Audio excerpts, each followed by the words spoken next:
I've been doing this long enough to know what patients walk in believing, almost 25 years now. And I'll be honest with you, a lot of it is wrong. And it's really not their fault. The internet is full of confident people giving kind of half-informed answers. And to be truly honest, dental marketing doesn't help. So today we're going to unpack those myths. Hi, I'm Dr. Brett Langston. I'm a prosthodontist and owner of Dental Implant and Aesthetic Specialists in Brookhaven, Georgia. Today we're going to talk about the biggest misconceptions about tooth replacement that I hear directly from patients that come into our office and sit in my chair. Misconception number one, implants are always the best option. This may actually surprise a lot of people, but implants are not always the best option. Don't get me wrong, they're a great solution and we do a lot of them and have fantastic outcomes, but that doesn't mean every time that an implant is the best solution. The other half of the story is that while implants are great, they require a lot of specific necessities. Correct amount of bone, healthy patient, good location. There's a lot of factors that go into making a successful implant. There are lots of things that can prevent an implant from being the right decision. Uncontrolled diabetes, certain medications, poor bone quality, smoking. All of these factors and more actually will affect whether the jawbone grows around the implant and anchors it in place to be successful. And for some patients, older, medically compromised, the best option is always what's best for the patient. There's no universal best solution. Implants are great, but they're not always the right solution for everyone. Misconception number two,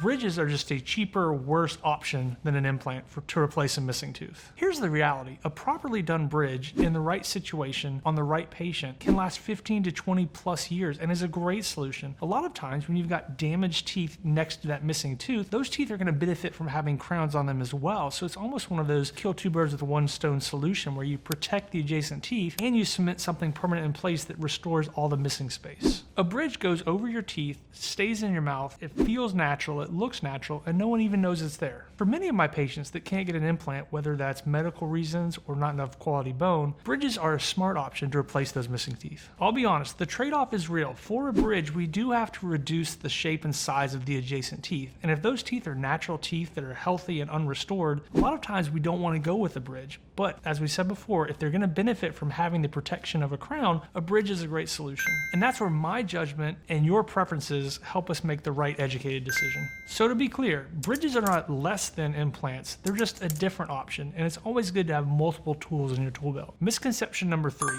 dentures are what happens when you just give up. There's a lot of stigma around dentures. People don't want to put their teeth in a cup like they saw their grandma do years and years ago. And I'll be honest with you, dentures are not a replacement for your teeth. They're just a solution for having no teeth. And to be clear, in 2026, the plastic teeth in a glass cup on your nightstand is not the only option we have for people without teeth anymore. Modern dentures, especially implant-supported dentures, are a completely different animal and a game changer. You can now get prosthetics that are anchored, stable, stay in your mouth, look natural, and feel great. Even for patients that can't get implants, a well-made set of conventional dentures can be life-changing. They fit well, they're comfortable, you can function, you can chew, you can go about with your life, and you don't have to think about your mouth every 5 seconds. The real misconception about dentures isn't just the fit, it's the stigma that if you have to get dentures, you might feel like you failed at taking care of your mouth or you didn't do a good enough job, and that's simply not true. A lot of times there are so many factors that go into failing teeth, whether it's genetics, whether it's lifestyle choices, whether it's trauma. I've had patients who did everything right, great home care, great oral habits, didn't eat sugar, and they lost all their teeth in their early 20s, even in their 30s. And it's just one of those things that it stinks, but we got to deal with it and we can make a great set to overcome that. Bottom line, dentures doesn't mean you're giving up or that you failed. They are a great solution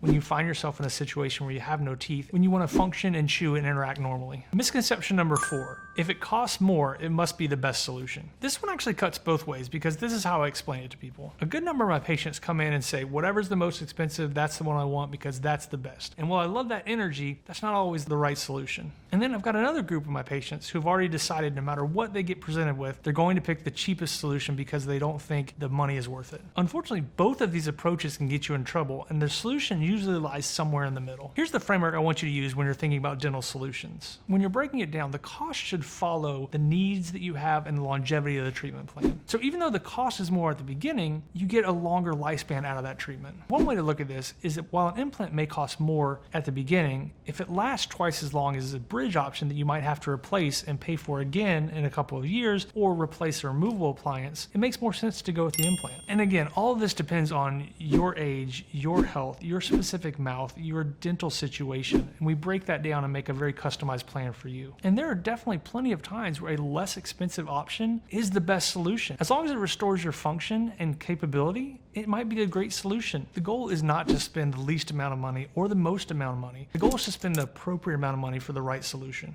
And unfortunately, you can't know what that means until someone who knows what they're looking at looks at your mouth and comes up with a very specific plan. And this brings us to the last misconception. Misconception number 5 is there's a one-size-fits-all solution. Every single week in the comments, inevitably there's someone that types in, what's better? Should I get an implant? Should I get a bridge? Should I pull all my teeth? And I can totally understand why someone would want to ask that and get an expert's opinion on their situation. But I can't answer it generically. I really need to sit down and look at your specific mouth and your situation. I need to see x-rays. I need to see in your mouth. I need to see everything that's going on with your situation and your personal health. We can't just give a generic one-size-fits-all solution to any general question. What I can do, and what this channel is built for, is to give you specific questions and lead you in things you need to ask for, so when you do sit down with that dental specialist, they can guide you to the right solution. I don't want you making a dental decision based on what your cousin did or what Jenny from accounting says she got done. I want you to be informed. I want you to ask the right questions. I want you to find someone who you trust, a team that you really trust that will come up with the right plan for you. If that's the kind of content that you're here for, subscribe below. I release new videos every week, and I really do want you to drop your questions in the comments below. That's what it's there for, interaction between me and you guys. I'll see you in the next video. I'm Dr. Brett Langston. I'm here to help you watch your mouth. Down in Brookhaven with a smile shining bright, Dr. Brett Langston's working late into the night. With hands steady and a gaze so keen, he's the best on thoughts, the dumbest you've ever seen.